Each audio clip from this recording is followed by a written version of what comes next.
Assalamualaikum warahmatullahi wabarakatuh. Bismillahirrahmanirrahim.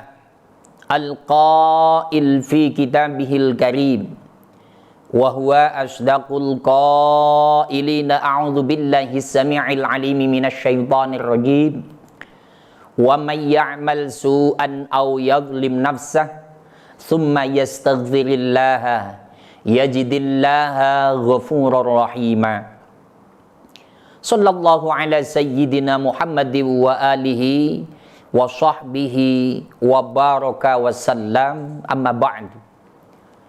Sahabat sekalian, pemirsa yang mudah-mudahan rangkaian amaliyah yang kita jalankan, yang fardu ataupun yang sunnah, yang mahdhah dan ghairu mahdhah, diterima oleh Allah Subhanahu wa ta'ala.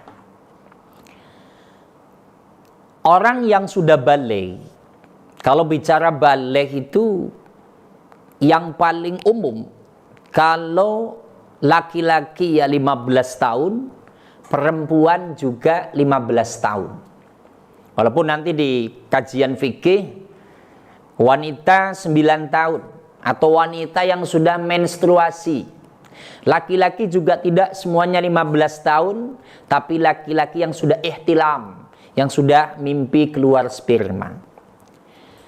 Di situ, kalau sudah masuk baligh, maka masuk mukallaf, wajib hukumnya di dalam menjalankan ibadah. Nah, di sini bicara ibadah, kita sama-sama yang muslimin wal muslimat yang sudah ibadah di situ kan ada dua macam. Ada ibadah yang sifatnya vertikal, ada ibadah yang sifatnya horizontal. Ada hablum minallah, ada hablum minan nas. Yang sudah kita jalankan, baik. Kalau bicara umur, ada yang memang umurnya 25 tahun. Ada yang umurnya 30, umurnya 40, umurnya 50, umurnya 60, 70 yang udah dapat bonus, bahkan sampai 80 yang bonusnya lebih. Ini yang kita jalankan rangkaian ibadah, ending esensinya, ini kira-kira apa? Maka di sini, ending esensi ketika kita menjalankan ibadah, kami ingin membagi dua hal saja. Kita yang sudah ibadah yang mahdhah, yang sifatnya vertikal, kita menjalankan sholat 5 waktu, kita menjalankan zakat, kita menjalankan puasa, kita menjalankan haji, terus kita ibadah, munajat, mujahadah kepada Allah, musyahadah kepada Allah, terus kita ibadah. Apa sih yang kita rasakan dalam hidup kita? Terus kita ibadah horizontal, berbaik kepada sesama, yang suami ibadah untuk mengajarkan istri dan anak-anaknya. Kita sebagai tetangga berbaik sangka kepada tetangga, saling hormat menghormati, saling kita untuk menghargai pendapat orang lain. Nah, kita akan bagi dua hal. Maka yang pertama, orang yang sudah ibadah vertikal, yang sudah ibadah horizontal, maka hasil yang pertama, ini orangnya harus mengenal diri. Mengenal diri sendiri, maka dia akan mengenal kepada Tuhannya. Maka dalam kajian ilmu tauhid, ada kalimat man arrafa nafsahu faqad arrafa rabbahu.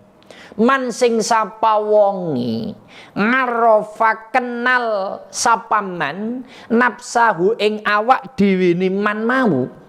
Barang siapa yang sudah mengenal diri sendiri, maka faqad arrafa, mongko sak temen-temene kenal sapa man mau, sapa wong robbahu maring pangerane. Maka sungguh orang tersebut akan mengenal siapa sebenarnya Tuhannya.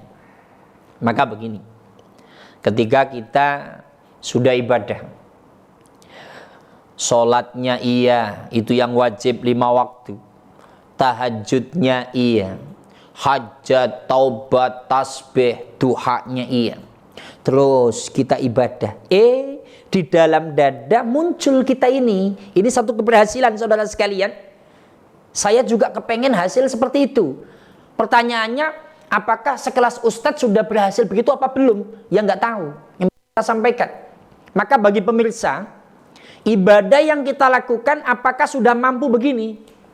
Iya ya Allah, saya jadi sadar kalau saya ini sangat lemah. Yang maha kuat adalah Engkau ya Allah. Kita bicara penyakit. Penyakit yang ada di dalam diri kita. Loh, kita gampang mengeluh. Ketika kita sakit kepala, aduh, kepala aing, aduh, kepala nenyong, puyeng. Stres kita hanya dengan sakit kepala. Apalagi yang kena sakit gigi. Katanya, daripada sakit hati, mending sakit gigi. Kata seorang penyanyi almarhum. Baru dikasih sakit gigi. Kita sudah kelimpengan, sudah puyengan. Menandakan kalau kita ini nggak bisa apa-apa. Terus muncul dalam hati, oh, memang yang maha segala-galanya adalah Allah. Maka semua sandarkan kepada Allah, hanya Engkau ya Allah. Contoh lagi, bicara ekonomi. Ini ekonomi yang sama-sama kita maklumi masih dalam suasana new normal ini. Dagangannya kurang begitu laku, baru akan ada pergerakan. Lemah kita, loyo kita, stres kita, penat kita. Sampaikan kepada Allah, ya Allah, memang yang maha tidak pernah penat, maha tidak pernah pusing, maha tidak pernah stres. Kalau bahasa stres itu hanya Engkau ya Allah. Maka dalam hati lebih mantap sandarannya, la ilaha illa anta. Tiada Tuhan kecuali Engkau ya Allah. La ilaha illa anta subhanaka inni kuntu minadz zalimin. Tiada Tuhan kecuali Engkau ya Allah. Subhanak, maha suci Engkau ya Allah. Inni kuntu, sungguh aku ya Allah, minadz zalimin, orang-orang yang zalim, orang-orang yang menganiaya diri sendiri ya Allah. Kalau sudah mulai muncul rasa itu, Engkau maha hebat ya Allah, aku nggak bisa apa-apa. Itu namanya orang sudah berhasil secara ideologi, secara keyakinan kalau kita nggak ada apa-apanya. Makanya ya kalimatnya itu jangan sombong. Jadi yang dimaksud esensi ibadah muncul dalam hati, ngerti sak jroning dodong ana zat sing maha kuwasa yaiku Gusti Allah, ora oleh padha sombong. Ora oleh padha merasa paling hebat. Wah, ini kalau nggak ada saya, ini nggak berhasil. Pembangunan kalau nggak ada saya, ini nggak berhasil. Pendidikan kalau nggak ada saya, ini nggak berhasil. Itu orangnya sholat, ngaji iya, haji, zakat, puasa, itu belum berhasil dalam tatanan ideologi. Notone ati urung berhasil. Tapi yang berhasil ngerasa, wong saya ini nggak bisa apa-apa lah. Wong harta yang saya miliki hanya titipan. Ya mampunya saya paling nyumbang sekian. Lah, saya ini kuasa, wong kekuasaan saya paling segelintir, nggak ada apa-apanya. Yang lebih kuasa adalah Allah. Wis pokoknya apa-apa itu Gusti Allah. Loh, orang yang sudah mampu begitu dalam hatinya, itu orang yang sudah berhasil setelah ibadah yang macam-macam. Tapi kalau merasa, wis pokoknya ya hanya aku. Selalu ngomong aku. Padahal dalam Al-Quran, Innani anallahu la ilaha illa ana fa'budni wa aqimis sholata lidzikri. Yang boleh ngomong aku ya hanya Allah. Aku loh yang hebat, aku yang menciptakan, aku yang bikin sehat, aku yang kasih fasilitas, aku yang membesar. Itu Allah. Ya makanya sahabatku pemirsa, esensi ibadah vertikal dan horizontal secara akidah, secara ideologi, dalam hati kenal diri, maka kenal Tuhannya. Ini orangnya tidak sombong, orangnya merasa lemah, yang maha kuat Allah. Orang saya merasa nggak mampu, yang maha mampu adalah Allah. Kita ini nggak bisa apa-apa kecuali dibantu oleh Gusti Allah. Allahumma sholli ala Muhammad. Pemirsa, ojo lali, ora iso apa-apa. Coba bayangkan. Dulu ketika lahir, mak ceprot, koi. Loh, emang kita itu loh, minum aja nggak bisa. Buang air kecil, kalau nggak dicebokin ibu nggak bisa. Buang air besar nggak bisa. Semuanya nggak bisa apa-apa. Allah yang membisahkan itu semua. Maka kalau dalam hati, ini dalam hati ideologi udah begitu, itu berhasil secara vertikal. Yang kedua, keberhasilan orang-orang yang sudah ibadah vertikal horizontal, ini secara umumnya, secara kemasyarakatannya, secara di lingkungan kita, maka orangnya selalu berbuat baik kepada sesama. Dengan yang lain gampang senyum, sumeh kalau dalam Jawa. Kalau ketika akan jalan ada orang lain mohon pamit, permisi, sampurasun, assalamualaikum, punten. Itu orang yang sudah berhasil ibadah vertikal horizontal. Jadi dengan orang lain adanya husnudzon. Oh, orang itu baik, bicara ibadah, ibadahnya lebih tekun, sosialnya suka berbagi dengan masyarakat. Adanya husnudzon terus. Tapi kalau dalam dada, itu adanya suudzon terus ya. Ini musim lagi susah. Udah 4 bulan ini, ekonomi nggak jalan. Jualan nggak laku, banyak PHK, tapi kok tetangga saya duitnya ada aja, jajan terus, anaknya kemana-mana kayaknya kok mewah. Ini jangan-jangan miara tuyul ini ya, ini jangan-jangan babi ngepet, ini jangan-jangan pesugihan. Adanya suudzon aja, itu namanya orang belum berhasil. Walaupun orang itu suka ibadah, suka ke masjid, pakai gamis, pakai sorban, ustadz sekalian, kalau suka suudzon itu nggak berhasil esensi ibadah vertikal horizontalnya. Maka yang berhasil secara horizontal, secara umum, antar sesama baik, mulutnya ini selalu menebarkan kebaikan. Pokoknya kalau ketemu orang selalu memuji orang lain. Kamu itu bagus, pakaianmu bagus, pokoknya anak-anakmu itu soleh dan solihah, Masya Allah. Gimana ya caranya supaya saya bisa mendidik anak-anak seperti panjenengan? Kalau ngelihat anak jenengan kok kalau sudah waktunya ibadah, diajak sholat ya berangkat. Sementara kalau anak saya kok susah, mainnya game terus, gimana ya Mbak ya? Jadi kita itu selalu minta nasihat. Orang yang baik begini Mas Bro semua pemirsa, gampang menyampaikan, doakan saya ya, agar saya selamat dunia akhirat. Kamu orang baik, doakan saya. Itu kalau orang sudah seperti itu orang hebat. Selalu menganggap orang lain itu baik.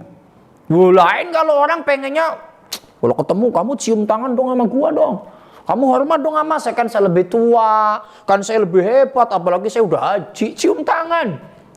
Kalau ada yang begitu, itu namanya tidak memunculkan kebersamaan. Karena apa? Kalau sudah horizontal, sudah awam, umum, itu kalau menyamaratakan semua itu orang sudah hebat. Ya, tapi kalau merasa hebat berarti tertabrak dengan ayat Al-Qur'an. Ya ayyuhan nasu inna khalaqnakum min dzakarin wa unsa wa ja'alnakum syu'uban wa qabaila lita'arafu inna akramakum 'indallahi atqakum. Yang takwa itu yang dilihat oleh Allah, bukan hajinya, bukan jabatannya, bukan jawarannya, bukan kiainya, bukan ustadznya, bukan tokohnya, bukan orang kaya, bukan, tapi dadanya. Orang yang takwa secara horizontal awam, orangnya baik, omongannya santun, nggak menghujat, nggak mencaci maki, nggak hasut, iri, dengki. Coba sahabat, sekarang rasakan, pegang dadanya deh. Saya masih suka iri nggak ya? Saya masih suka dengki nggak ya? Saya suka masih menganggap orang lain itu jelek nggak ya? Tapi kalau dalam hati masih ada dhon, masih suka perasaan nggak jelek, itu esensi ibadah vertikal horizontal belum berhasil. Maka sekali lagi sahabatku pemirsa yang selalu ya on time lah, lihat kita ya menikmati kajian-kajian kita, maka sekali lagi esensi ibadah vertikal horizontal kita spesifikasi saja ada 2. Yang pertama, dirinya semakin merasa kenal diri dan kenal pada Tuhannya. Ya Allah, aku nggak bisa apa-apa ya Allah. Ya Allah, aku pendosa ya Allah. Ya Allah, aku ini pokoknya mampunya hanya Engkau yang memampukan ya Allah. La haula wala quwata illa billahil aliyil. Nah, yang kedua, antar sesama itu selalu menebarkan kebaikan. Tidak ada hasud, tidak ada iri, tidak ada dengki. Selalu tidak mencaci maki. Tapi ayo kita kebersamaan. Maka ada kalimat hadis dari baginda Nabi, khairun nas anfa'uhum linnas. Sebaik-baik manusia itu yang manfaat kepada orang lain. Jadi kalau di sekeliling kita, tetangga kita, dengan keberadaan kita kok sudah merasa nyaman, enak, senang, berarti itu esensi ibadahnya sudah masuk. Pemirsa sekalian, dua hal, kenali diri, maka kenal kepada Tuhannya. Yang kedua, selalu baik terhadap sesama, tidak hasud, tidak hujat, tidak caci maki. Mudah-mudahan ibadah yang kita jalankan bisa memberikan keselamatan kita dunia dan akhirat. Wallahul muwafiq ila aqwamit thariq. Assalamualaikum warahmatullahi wabarakatuh.